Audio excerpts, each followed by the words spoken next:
One of our viewers asked a very important question. How do I discover my soul?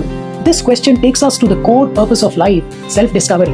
To realize who we truly are and what our eternal constitutional position is, which is the servant of God.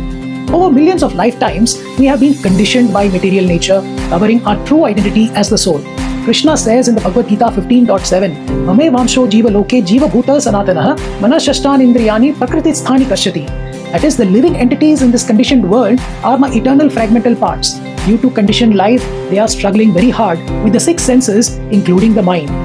This struggle keeps us trapped in the cycle of birth and death, making us think we are this temporary body. But just as dirt covering a mirror can be cleaned, material conditioning can also be removed through conscious effort and spiritual practice. How do we uncover our true self? Krishna and Srimad Bhagavatam show us the way with three simple practices. Number 1, adopt a sattvic lifestyle. Krishna emphasizes the importance of purity in the Bhagavad Gita in chapter 17, verse 7. He says, even the food each person prefers is of three kinds, according to the three modes of material nature. Think of a still lake. When calm, it reflects a clear image of the sky. Similarly, a calm, pure mind reflects our true self, while agitation distorts it.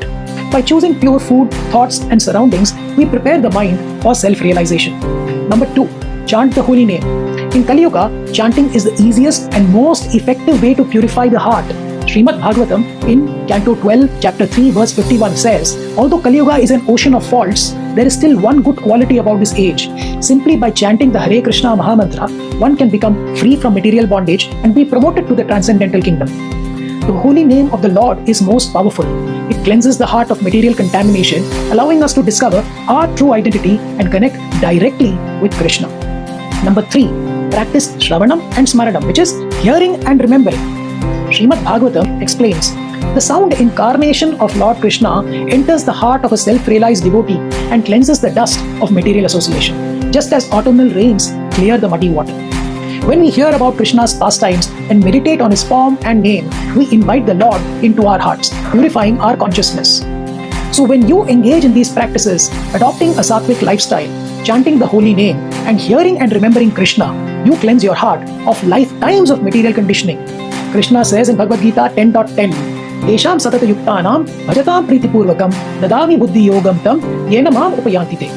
Which means, to those who are constantly devoted and who worship me with love, I give the understanding by which they can come to me.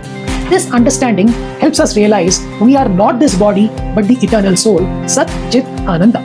Don't waste this precious human life. Begin the practices today. Cleanse your heart and discover your soul.